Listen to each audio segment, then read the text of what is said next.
get like any rendering you see on the screen these days, not every pixel is rendered, only 15% of it is rendered. Everything else is AI-based rendering.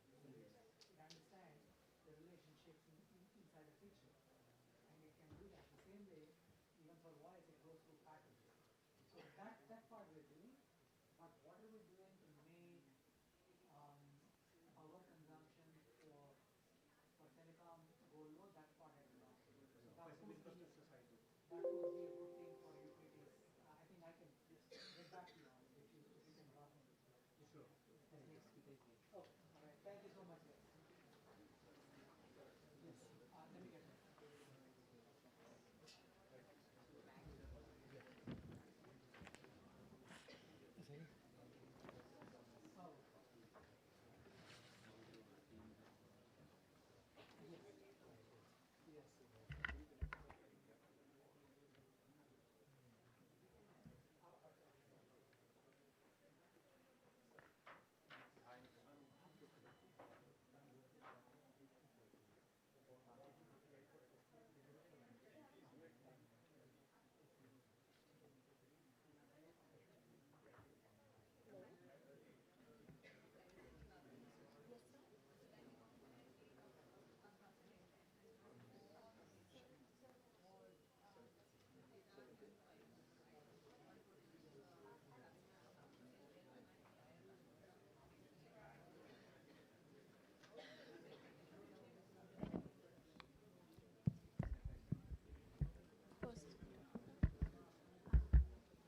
Oh, sure.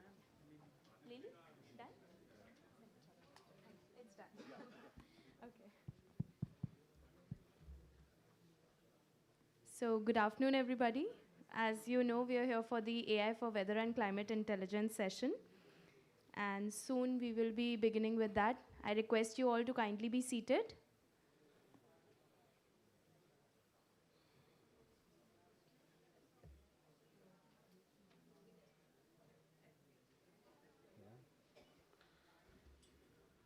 All right, so I guess we are good to go. So the keynote speaker for this session, we have Dr. Karthik Kashinath. A brief introduction about him. Karthik is a cross-disciplinary leader in NVIDIA's Earth 2 initiative, focusing on large-scale generative AI and HPC technologies for weather and climate science applications. He works across strategy, research, full stack engineering, product development, and product deployment. Prior to joining NVIDIA, he worked as a scientist at Lawrence Berkeley Institute, National Lab in Berkeley, California, where he focused on earth sciences and computing sciences, specializing in physics informed machine learning for complex systems. He is trained as an engineer with a bachelor's from Indian Institute of Technology, Madras, master's from Stanford University, and PhD from the University of Cambridge, UK. Please welcome Dr. Karthik Kashinath for his session. Thank you. Thank you all for being here. It's a great pleasure to be presenting as soon as I can get my slides on the screen. So just a moment.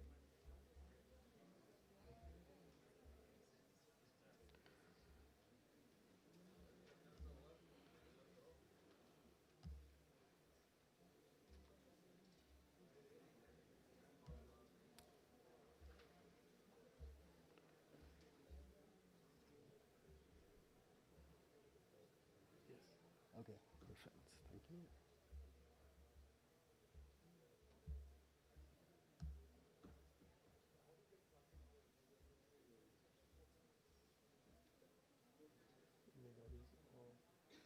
Okay.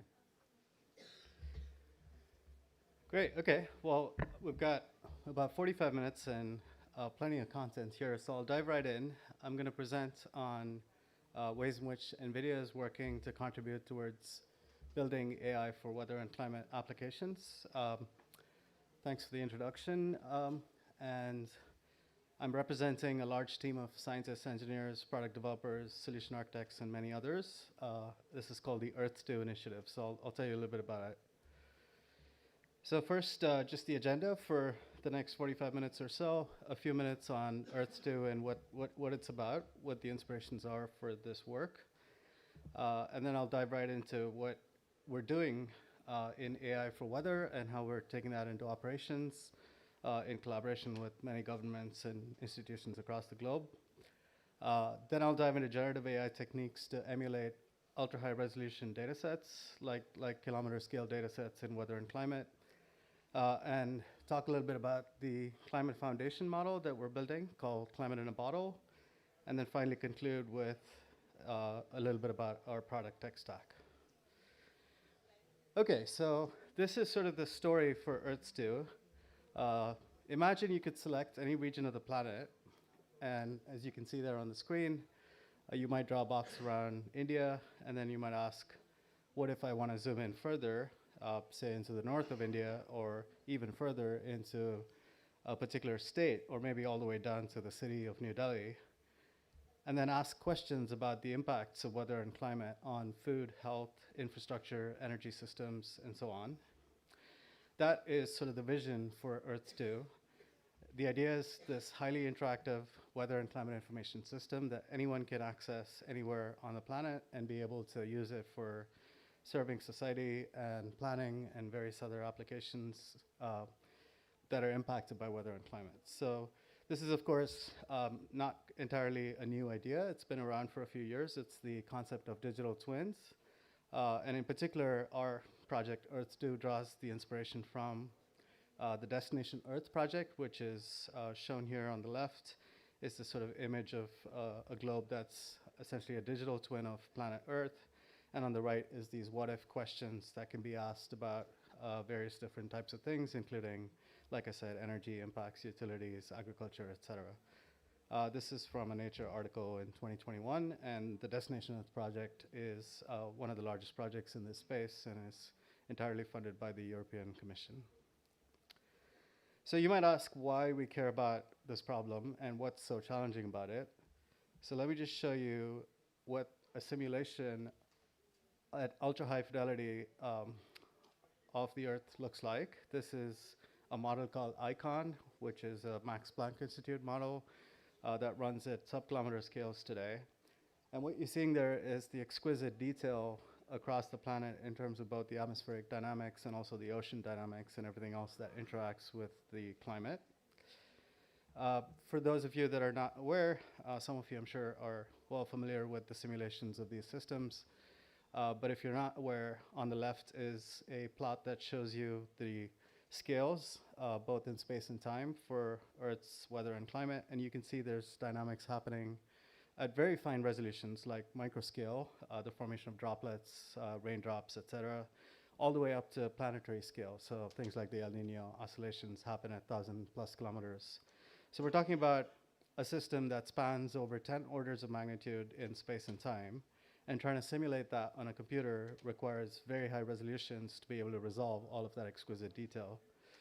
And on the right is a plot that shows you what the compute requirements are for running these simulations, starting at where we are today with the IPCC's CMIP6 data, which is the International Intergovernmental Panel on Climate Change's sort of flagship data set that's used across weather and climate applications. That runs in 25-kilometer resolutions across the globe, so pretty coarse resolution. And that if we take that as the baseline for compute, then scaling up to 1 kilometer requires 30,000 times more compute.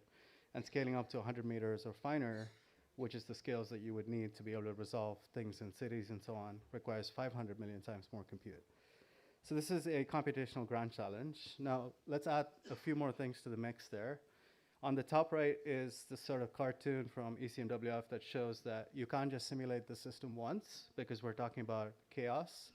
I'm sure you've heard about the butterfly effect. So we're talking about systems here that have very wide-ranging outcomes for the same sorts of starting points. So you need to run the simulation many, many times to be able to get a distribution of possible outcomes. And then on the bottom is this new challenge that's emerging now that we can actually simulate these systems at kilometer scale, which is that these models produce petabytes of data per simulation. And specifically for long simulations that are out to 100 years or so for climate systems, we're talking about an exabyte of data. So that's 1,000 petabytes. And by the way, a petabyte is 1,000 terabytes. So we're talking about 1,000,000 terabytes of data that needs to be processed. As you can imagine, that's an extremely challenging problem to work with. So this is sort of the foundations of why NVIDIA is in this. First of all, of course, to be able to serve society and governments and various applications, but also because we have the technologies and the tools to be able to do this at scale. I'm sure you're well familiar with the GPU and also our work in AI and visualization, and those are the three pillars of Earth-2. So just to mention briefly before I dive into the AI aspects, this is some of the work that's been done in high-performance computing, and the leading conference for that is the Supercomputing Conference, where the Gordon Bell Prize, which is sort of the highest award given for computing, was given in SC25 just a few months ago to a NVIDIA Grace Hopper accelerated simulation of the Earth system at exquisite scales, sub-kilometer scales.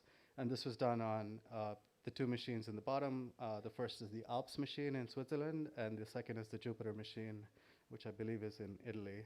And these were at 24,000 Grace Hopper nodes. 24,000 Grace Hopper GPUs, 6,000 nodes. And so that's the types of scales at which the HPC simulations run. But as you can imagine, that is very expensive and also takes very long to be able to do these simulations. So that's sort of setting the stage for why AI is necessary and important and actually quite powerful for this space. But before we get into that, let me just call out a few data sets that have been generated from these very large kilometer scale simulations that are actually contributing directly to the AI training that we're doing both inside the company and outside in collaboration with various partners. The first on the left is the 5-kilometer data sets generated by the Max Planck Institute, running the ICON simulations, the one that we just saw at the start.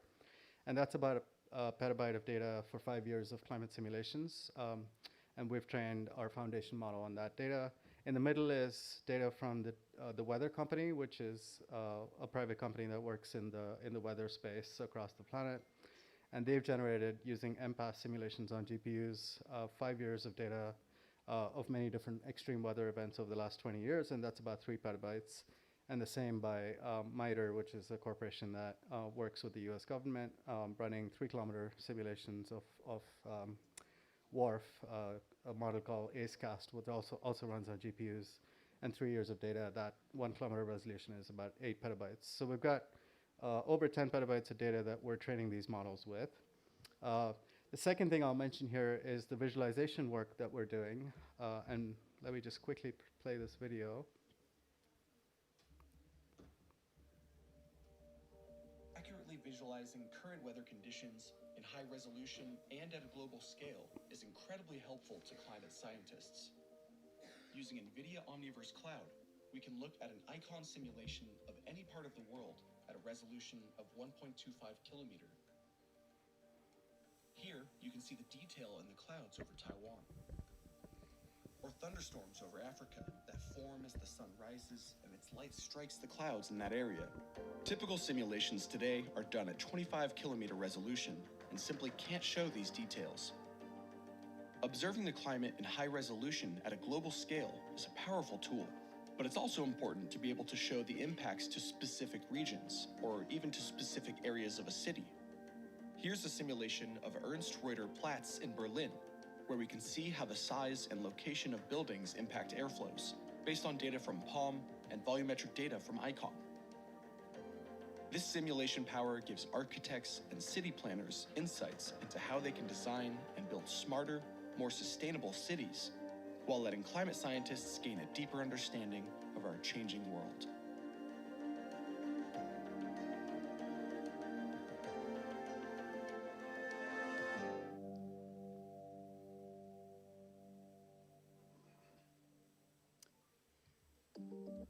So all of that was done using NVIDIA Omniverse, which is our digital twinning and visualization platform. And we're using that heavily in Earth-2 as well to be able to create these digital twins, interact with them, and so on.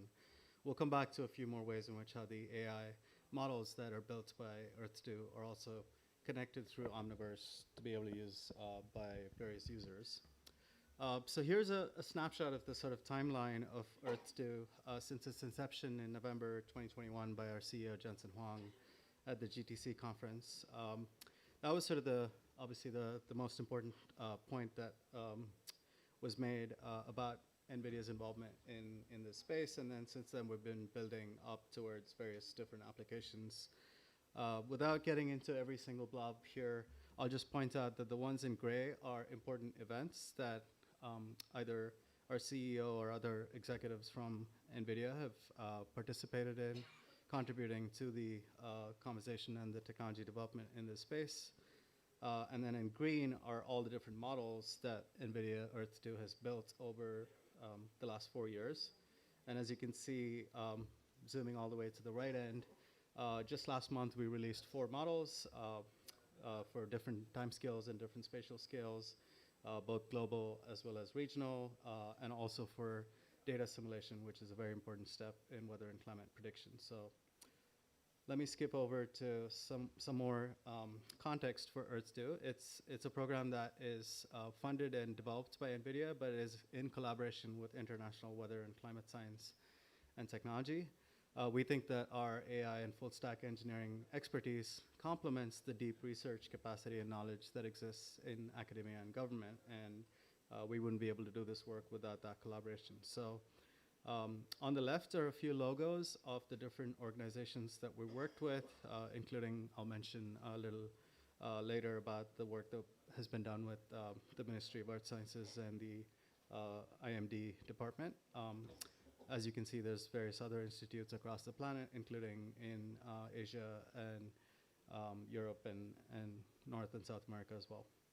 On the right are the private companies that we work with in this space, and you might recognize some of the names there. Across the board, we're doing things, everything from data to AI models to deployment on various different applications, insurance, reinsurance, lots of other applications of course, weather and climate intelligence. Okay, so we're about 12 minutes in, and that's the sort of context setting for what Earth-2 is and what we do. Now I'll dive right into the sort of core of this talk, which is about AI applications in weather and climate. And I'm going to pivot from just describing innovations that are happening in research and technology all the way into operations as well. So again, some of you are in this space and you're probably well familiar of the way in which AI has exploded in this space, but if you're not, this is sort of a single snapshot that shows the evolution of AI in weather and climate applications in basically about 3.5 years' time, which is pretty incredible given that this stuff did not exist in 2020 in this space. And today we have papers, lots of papers in Nature and Science on AI-powered forecasting for weather and climate. But perhaps more importantly, the first operational AI model was launched by ECMWF, which is the leading organization, the European Center for Medium Range Forecasting. And this is being used right now, real time, for operational weather forecasting, AI-based. On the bottom right is a conference that I was invited to present at the WMO, the World Meteorological Organization of the United Nations, where there were 180 countries that were participating in this, and there were at least a dozen countries that are already thinking about deploying AI in operations, and several of them that are actively working towards getting there. So this is no longer a research or development phase. This is very much an operational task. So before I get into some more detail on the climate, I'll talk a little bit about AI for weather. And as I mentioned, we have about 12 models right now that we've developed, and I can't possibly cover in any depth all 12 models in 45 minutes. And so I'll just mention briefly a couple of models, pointing out the kinds of things that you can expect for developing AI tools and technologies for weather and climate. Our flagship model is the ForecastNet model, and it is here on the left. It uses a combination of neural operators and transformer blocks, and this is all in the paper at the bottom. You can go check it out on arXiv. It's got obviously all the details about how exactly this model is built and trained. But just to point out a few key things about why AI is such an attractive thing in this space. Firstly, it trains in about 1,000 GPU hours, which for those of you that work in computing is not actually a very heavy compute capacity. It's accessible even on relatively small clusters to be able to train these models. But more importantly, in inference, these models are 1,000 to 10,000 times faster than anything else that's used in the space, numerical models or other types of statistical techniques. So there's a humongous speed and therefore power savings as well that comes along with the use of AI. Obviously, the thing that's worth noting is that you train once and you can inference many, many times. You might need to retrain once you've got some new data sets, but you could potentially fine-tune once you've already trained a model. So that's the upshot for why these models are being adopted so quickly in this space. But let me get to what the speed actually enables, besides just delivering the results 1,000 times faster. Recall that these are chaotic systems, and so we need to run many, many simulations of the same system to be able to characterize the probabilities of a heat wave 2 weeks from now, or what climate impacts might look like a year, 5 years, 10 years ahead into the future. And this sort of cartoon on the left shows many different simulations of the most extreme heat wave in Africa, which crossed, I think, 56 degrees Celsius in North Africa. And this shows that using AI, you can run these systems so much faster that you can now generate 1,000-member ensemble of different types of extreme events. On the right is showing also what that ensemble brings you, which is the estimation of the probabilities of the risk of these events at very, very low probability events that have very high impact. So as you can see there on the right is blue curves that characterize increasing probabilities, highest at the center and lowest at the far ends. And most extremes lie at the far ends of these probabilities, meaning that you need to be able to simulate many, many times to capture those extremely low likelihood, high impact events.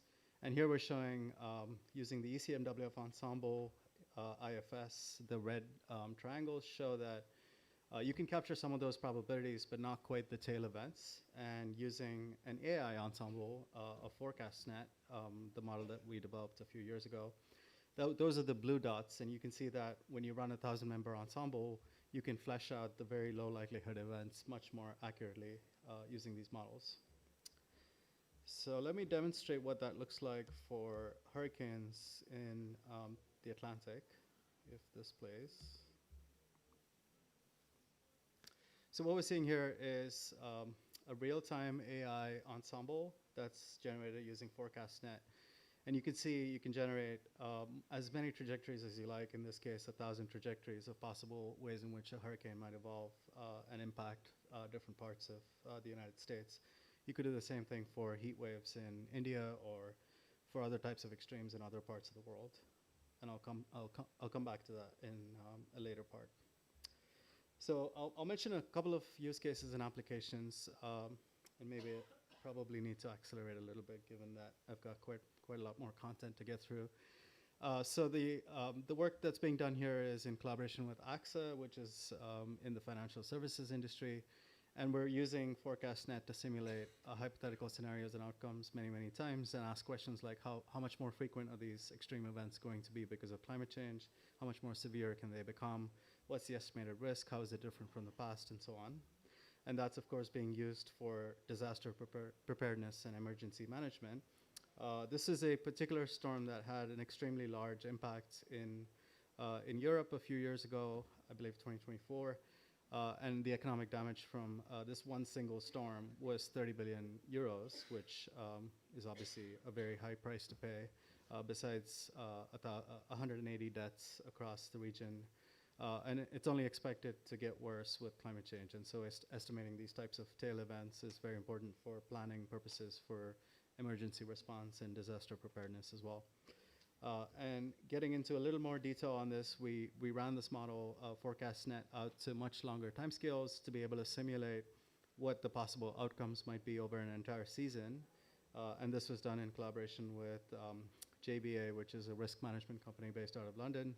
And they were able to show that the model was able to simulate quite accurately using historical events, the probabilities of occurrence of these events, and that gave them the confidence to be able to use this for future estimation of risk as well. Uh, as you can imagine, it's not just about running an AI weather model to be able to advise, say, a water manager or a city planner. You need to then connect that to diagnostic models that takes it all the way down to impacts. And so that was done, again, in collaboration with JBA, and they were able to develop these add-on models on top, which actually they've been doing for quite a long time already, which is to estimate what the rainfall runoff would be and how that would actually result in flooding in different parts of the region at a pretty high resolution as well. And so you can see now using AI, you can simulate these trajectories much, much more quickly, and therefore you not only get an end result much faster, but you also get better probabilities. So how are we leveraging this for getting into climate timescales, which is, of course, much longer than weather timescales? One way is to actually extend these out, and so you can actually run these simulations that are developed for weather forecasting out to much longer timescales, and we're doing that right now for subseasonal to seasonal timescales, and also all the way out to climate timescales, decadal timescales. And we're asking things like, would we have rain, say, 2 weeks from now, during Holi, or could we ask what the likelihood of drought is in North India next year, for example, or 10 years from now? As you can imagine, when you get to longer timescales, it's not just the atmosphere that's important. You need to couple that with the ocean, with the land surface, and so on, especially to be able to capture things like the El Nino oscillations, which are driven quite heavily by influence from the ocean. And this is an example of how this coupling can be done. So we're using our AI atmospheric model and coupling that with an AI ocean model, just like you would do for a numerical simulation. And we're running that out now to much longer timescales and being able to predict the ocean states as well as the atmospheric states into the future. This is just showing how these models are being validated across the historical data sets that we have, both observational as well as reanalysis data sets. And you can see here, without getting into too much detail, the red lines are the deterministic forecasts from the AI model, and the ensemble mean is the dark red line, which probably doesn't show up that clearly on the screen. But you can see that the red lines are hugging the black observational line, which is showing that across 5 years of different types of events, the AI model is able to capture quite accurately the evolution of the El Nino over those 5 years. So there's many more applications that ForecastNet has been used for in collaboration with various other partners. This is just capturing on a single slide the different ways in which this model is being used by different organizations across the globe. And I'll get to a couple of more applications in just a moment, but this gives you a sense of how the models are being adopted in the industry and in government and academia. So this is work done by the Indian government, and I think it's one of the most impressive applications of AI in operations in this space. And credits goes to the Indian Ministry of Agriculture and Farmers Welfare that led this project in collaboration with many others, including some of the developers of ForecastNet. And I'll just mention briefly what the work here was, and it was partly done by the University of Chicago's human-centered weather forecast, at least on the AI side, and then of course deployed into operations by the government. And what they did was they brought together a team of climate scientists, AI experts, economists, and social scientists to be able to benchmark and generate these forecasts and then work with the government in order to help them be able to disseminate that out to the public. And the impact was that 38 million farmers were issued information about not just the weather in the next 2 weeks, but also over the entire season as to when the onset of the monsoon was going to be, if there were going to be any delays in the onset, and as the monsoon progressed into the country, whether there was going to be stalled phases when there might not be any rain, or there might be too much rain in some regions, et cetera. So there was quite a lot of information that was produced by this work, and it made a remarkable impact on the agricultural industry in India just in 2025. So this is a very fresh example of applications of this in operations. And there were messages being sent out to farmers. I think 38 million farmers were receiving these messages, things like what's shown on the top right, on their phones, basically. So this is very rapid dissemination of this work. Um, Without getting into too much more detail, this is to make the point that there's great leadership right here where we're standing and sitting for this kind of work in this space. And I think it's a very exciting time. And I expect to see many more of these types of initiatives across various other industries being taken both within India but also outside the country. And in fact, this is a great example of how India is showing leadership in this space of AI-based weather and climate prediction. So with that, I'll get to maybe a little more of the mechanics of how this sort of thing works. And this is just to give the University of Chicago example. And of course, it's a much larger team than that. This is the type of collaboration that's needed at least at the research and academic level to be able to then connect with the operational people in governments across the world. This is some of the folks that were involved in this work. The AI and weather experts were Pedram Hassanzadeh and his team, and they're our collaborators, and we developed the ForecastNet model with them first in 2022. Then, of course, there were other teams, including the Nobel Prize winning Michael Kremer economist, who also is at the University of Chicago and worked on the economic side of things. There were teams working on the physics of monsoons from UC Berkeley, Bill Blues, and others, and also teams working on the agricultural needs. So all of that worked in sync together with the operational folks here based in India to be able to create this kind of impact.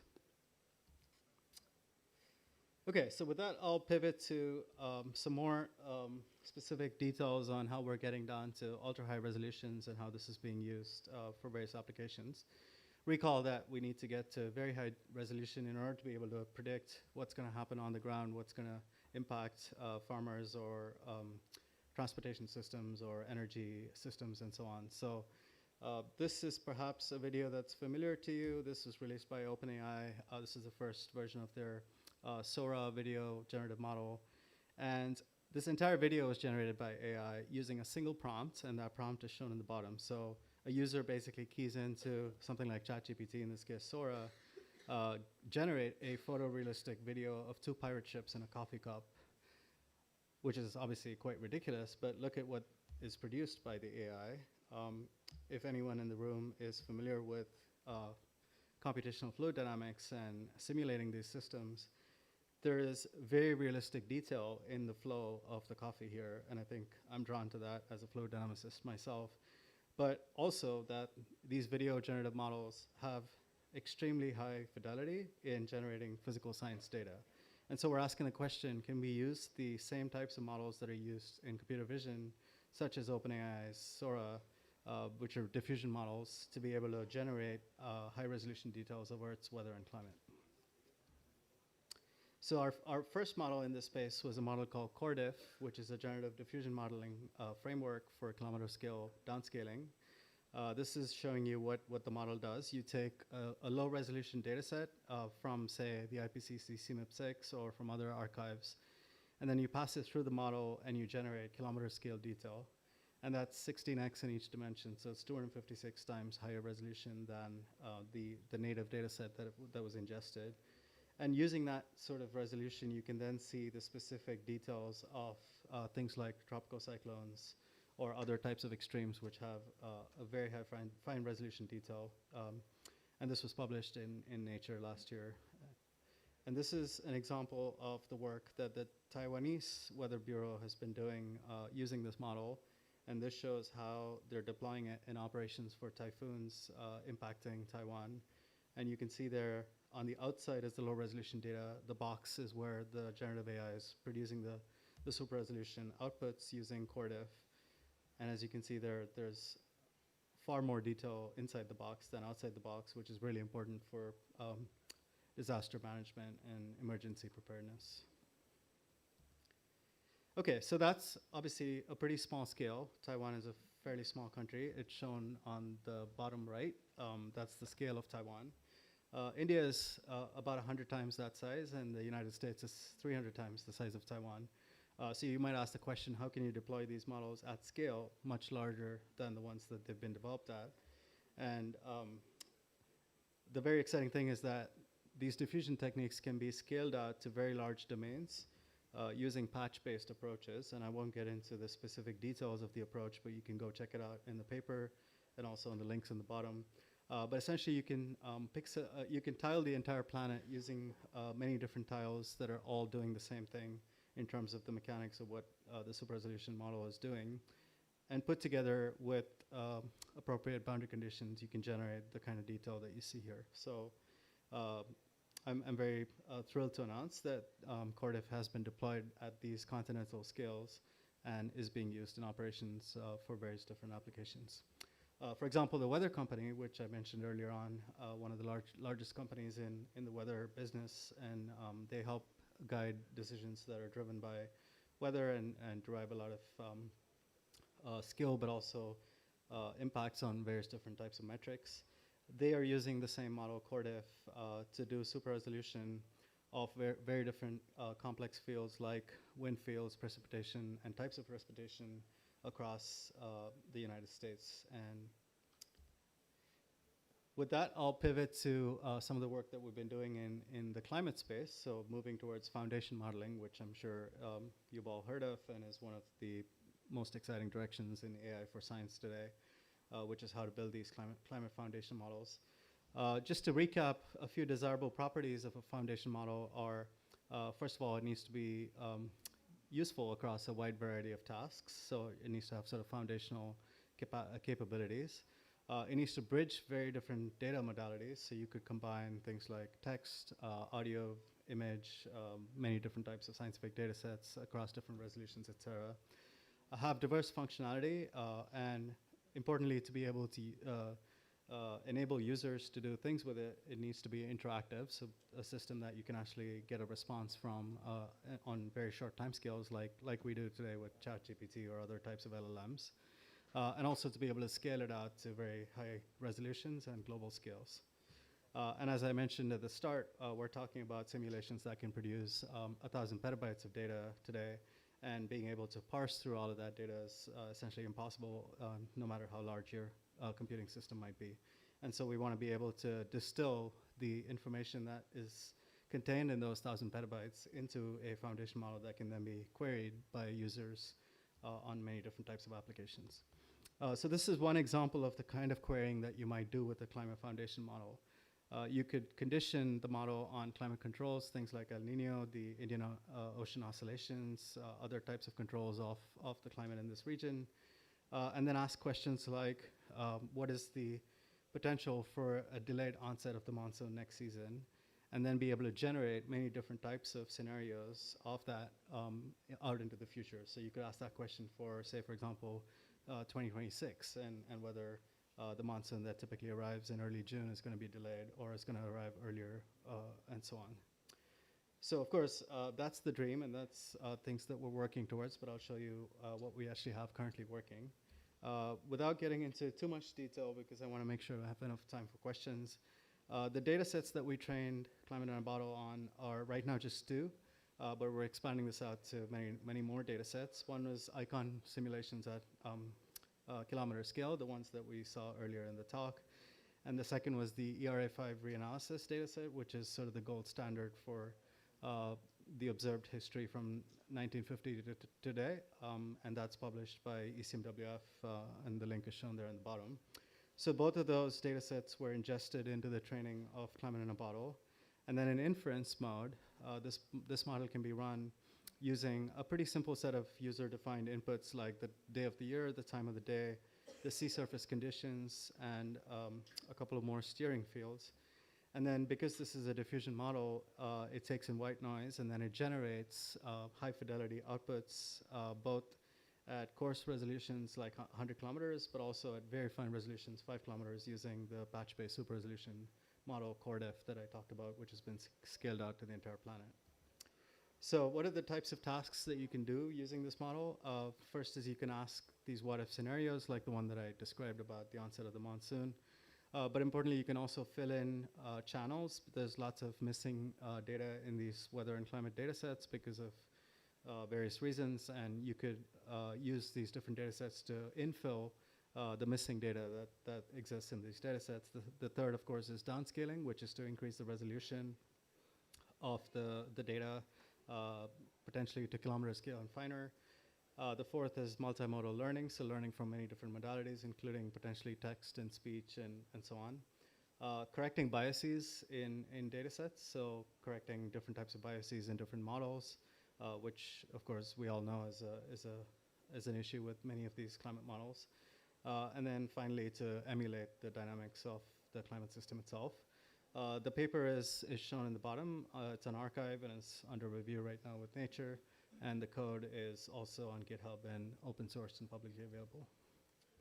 So this is just a couple of slides showing the applications of climate in a bottle to downscaling. For example, here on the top left is a coarse resolution data set over the United States. It's actually a global data set. This is an image just showing the US. At coarse resolution, and then the output is the kilometer scale detail produced by climate in a bottle.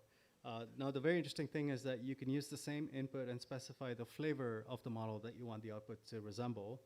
So for example, you could train on 2 different kilometer scale data sets like ICON and WRF and ask the model to produce high resolution details that are consistent with each of those training data sets using essentially just labels.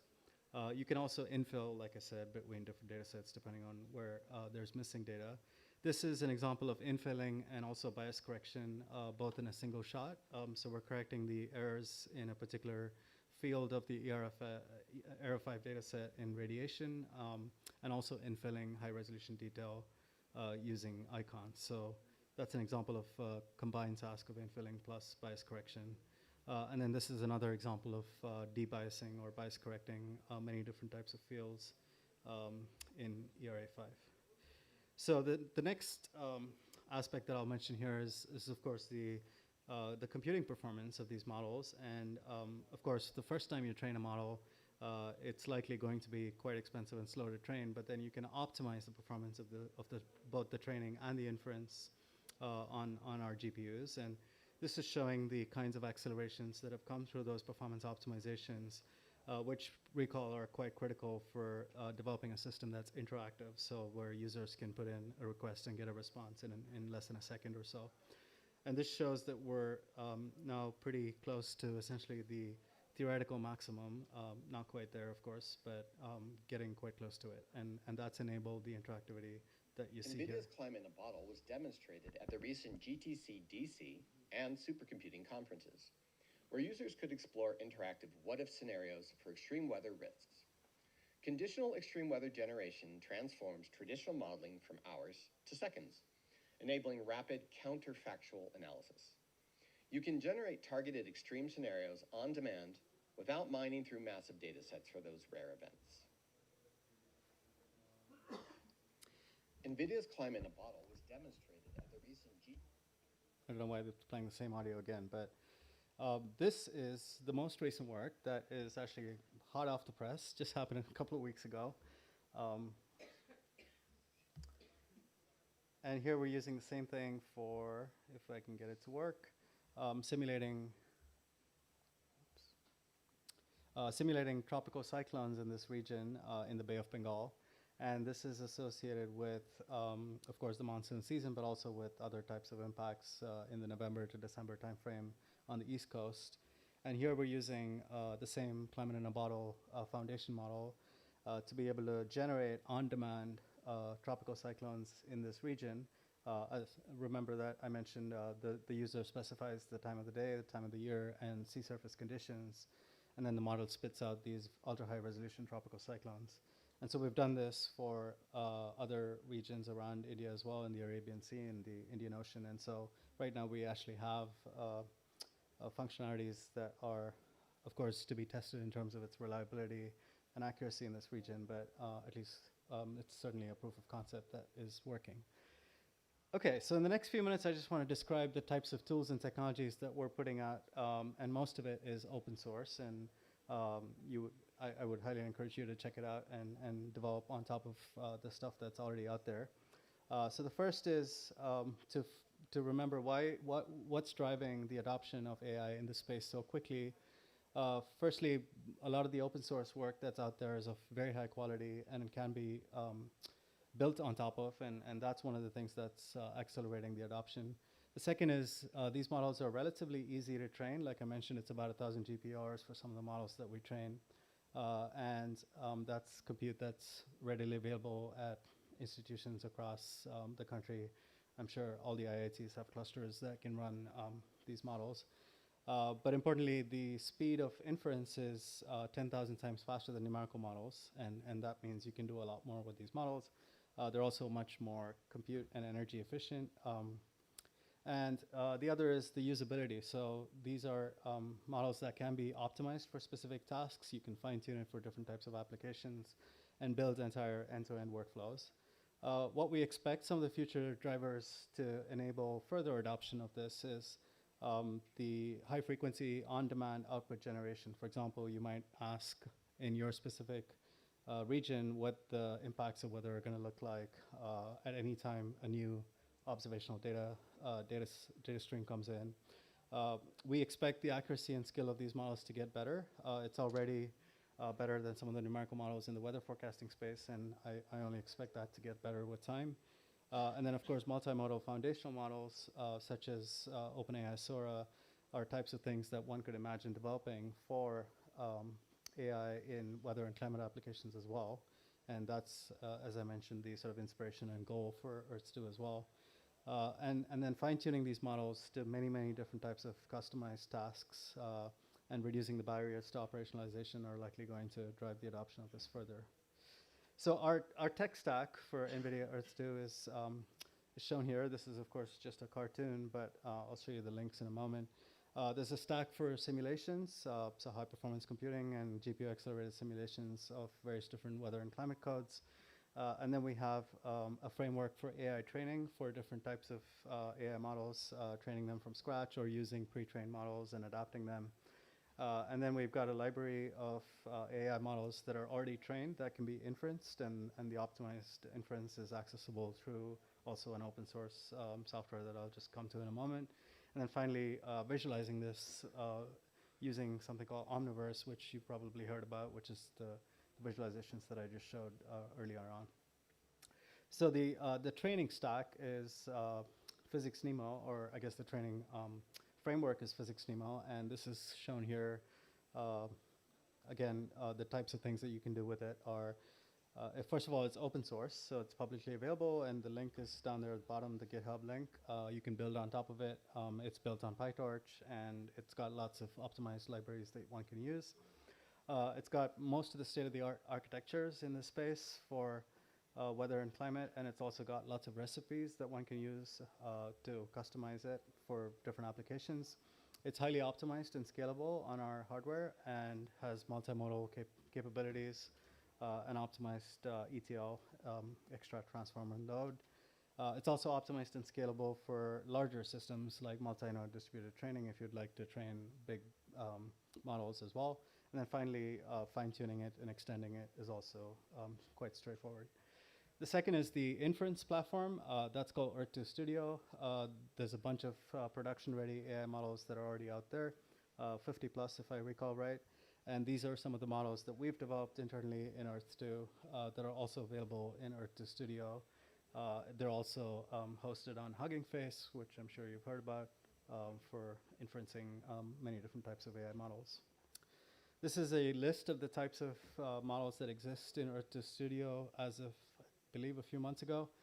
And you can see there's quite a long list, including many of the open source models developed in the field, ECMWF, CIFS, Microsoft's Aurora, and so on.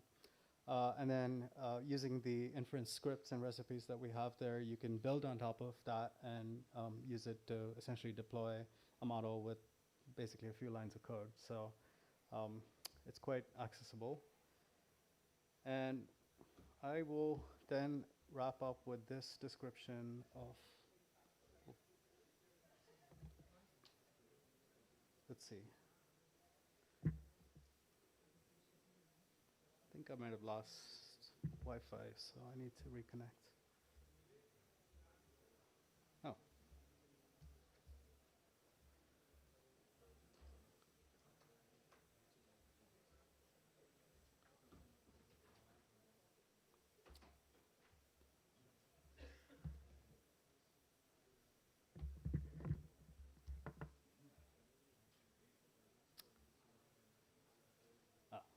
I don't know why it keeps toggling back and forth, but hopefully, yes.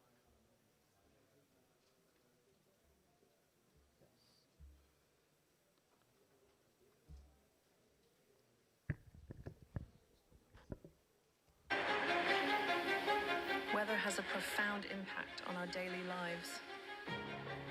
Predicting how it will affect agriculture, energy, aviation, and emergency response is critical. But the atmosphere is chaotic, and forecasting is complex. NVIDIA Earth 2 changes the paradigm.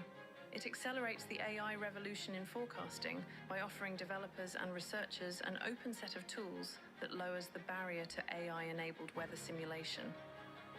Building on the impact of models like ForecastNet and CoreDiff, NVIDIA Earth 2 is now a complete portfolio of open models. Introducing Earth 2 Global Data Assimilation, Nowcasting, and Medium Range. To initialize predictions, Earth 2 Global Data Assimilation models turn observations from diverse sources, like balloons, satellites, and stations, into atmospheric states in seconds, a task that previously took hours on high-performance computing clusters. Earth 2 nowcasting models offer severe weather prediction at continental scale from 0 to 6 hours. They represent the first time AI has surpassed the accuracy of physics-based forecasting of storm evolution. Earth 2 medium-range models deliver 15-day global forecasts with accuracy that outperforms other open models on standard benchmarks across more than 70 variables. Earth 2's models span the complete forecasting pipeline. When they're combined, weather can be simulated at speeds previously impossible, minutes instead of hours or days. And because Earth 2 is completely open, not just model weights, but inference tools and training frameworks too, developers can customize and fine-tune simulations to specific needs, using their own data and infrastructure to build sovereign weather and climate predictions with full control.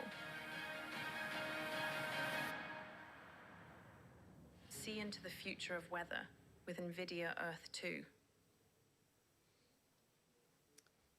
Okay, thank you very much for your attention, and I'm happy to take questions.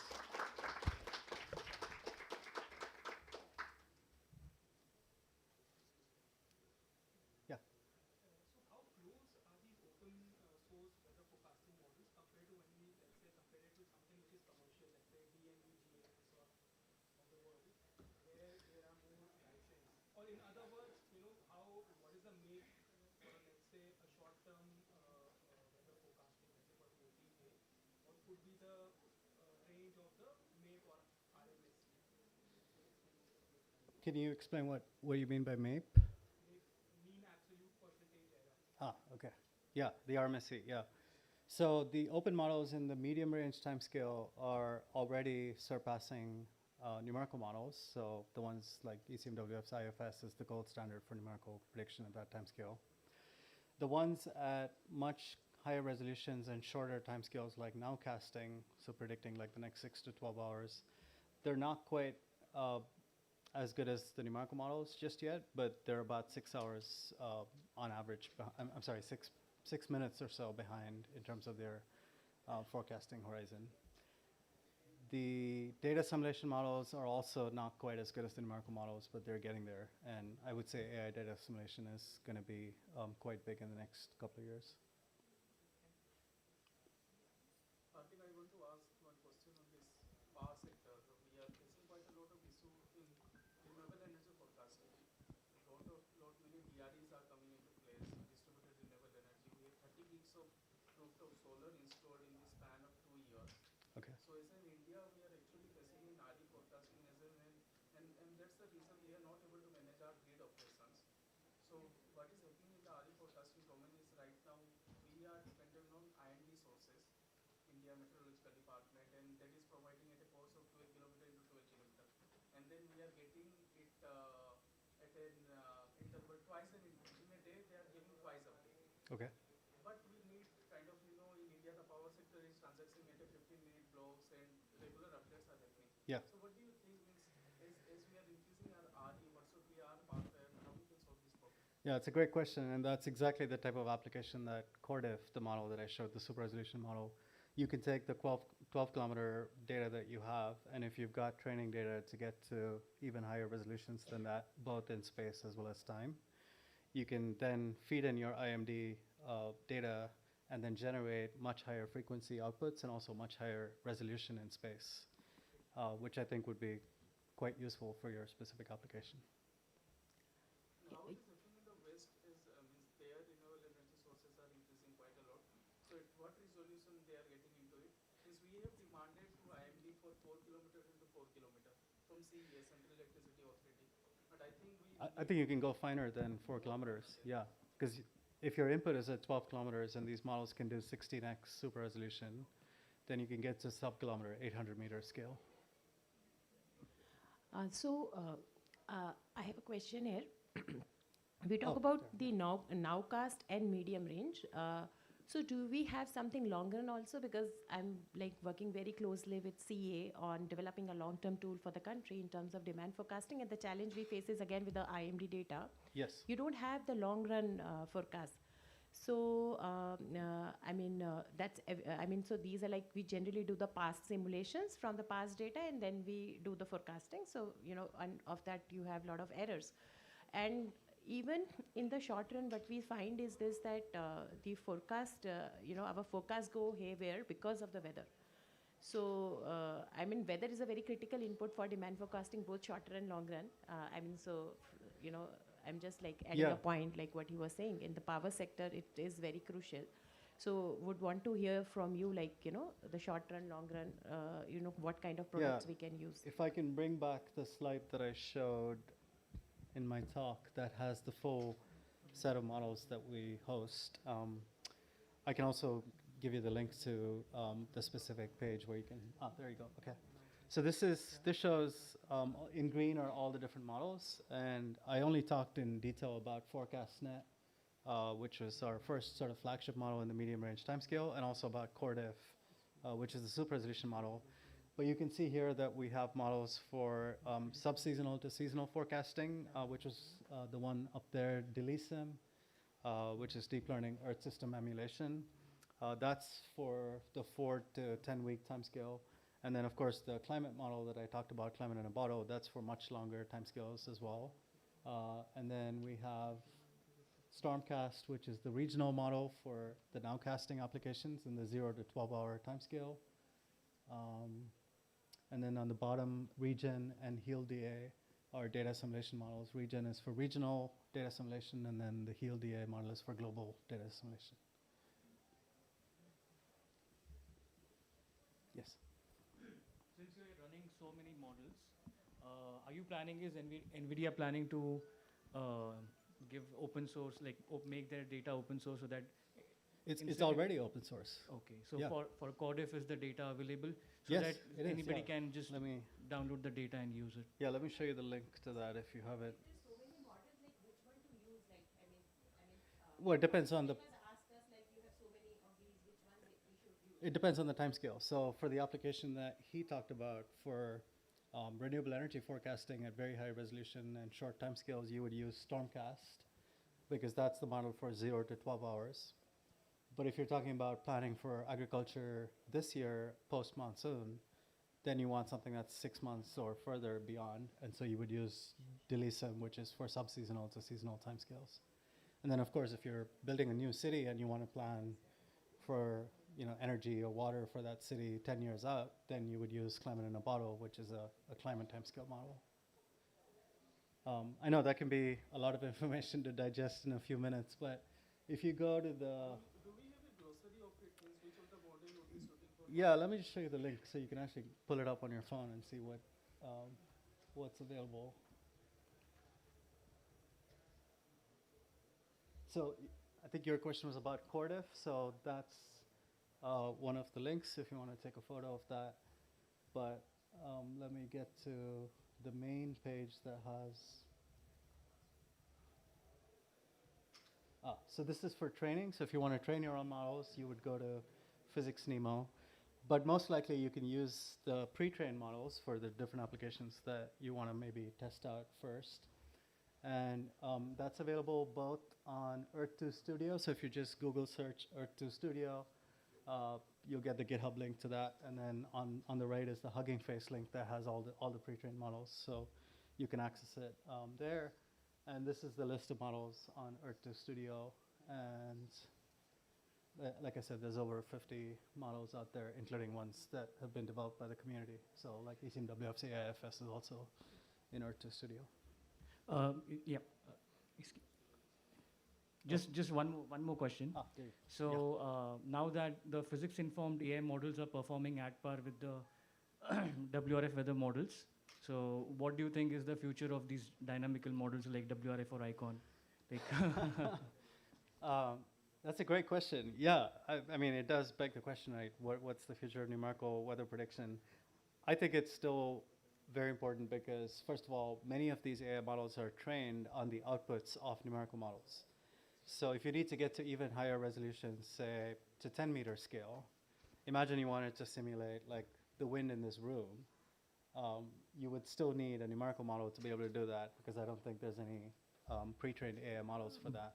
But I think the AI models, they can generate their own input data sets, which can be fed back to the network, and then. But maybe there might be some inconsistencies in them. Exactly. I think you still need a ground truth besides observations, which of course is the gold standard ground truth. But we don't have observations for everything everywhere, so you would still need to simulate if you want to create training data sets. So I think there is a future for numerical models in that they can be used for generating very high fidelity and very high quality data sets that then AI can be trained on. Thank you.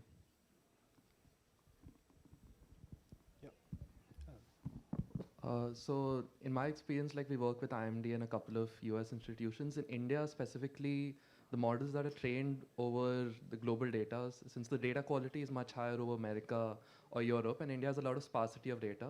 How do you deal with the sparsity of data that happens in data poor regions like in the global south, like in India and other regions? Because we struggle a lot with that issue. Yeah, that's an excellent question. And I'd say that there is companies that are developing observational data streams that can augment the observational data sets that are publicly available or generated by, say, ECMWF or IMD or others. So I think that's one way to increase the density of high-quality data in this region. The other is, of course, to use the numerical simulations that are run by IMD, for example, as training in combination with observational data that might be densely available in other parts of the globe. So the transfer learning that you've seen in some of the work that I showed, you can learn the quality of observational data maybe over Europe or North America, and then transfer learn that to India using the numerical simulation as a basically an additional modality. Okay, thank you. I believe we have space for one last question. Would you consider Earth-2 as a world model for like Earth's atmosphere? And would you consider Earth-2 as a world model for Earth's atmosphere? So I'm curious about something. That world models work the best when you generalize them more than the data. You mentioned that this has been trained on past 50 years of data. So what if you ask something like, if it can simulate a world where it's like 3-degree temperature increase in a year. Now it has not seen that data, and the data that it's trained on in the past 50 years would be comparatively more cold sort of data. So Yeah, that's a will great it be question. able to meaningfully extrapolate, or will it just make guesses after that? Yeah, so I would say if you use the model that's only trained on the past and ask it to extrapolate out to the end of the century, it's likely going to make up and hallucinate stuff. But the good news is that there are simulated data sets for future climates. Of course, the uncertainties are much larger when you get to the end of the century with a 3-degree warmer planet potentially. But the CMIP6 data set that I mentioned, which is the IPCC's climate model intercomparison project, that has, I think, 50 or so different climate models in there that have all simulated the exact same set of scenarios across many different types of conditions. So it's a pretty rich data set that you can train on and then use that to extrapolate. So That's it. Thank you. is that it? Okay, thank you. So, on behalf of the India AI team, I would like to thank Dr. Karthik for a very enriching session. And so, on behalf of India AI, Thank you. great. So, also, dear delegates, kindly note we will conclude all our sessions by 4:30 p.m. today, and you are requested to exit the Bharat Mandapam venue premises by then. You're very well welcome to explore the expo arena that will be open for you till 8 p.m. today. Thank you.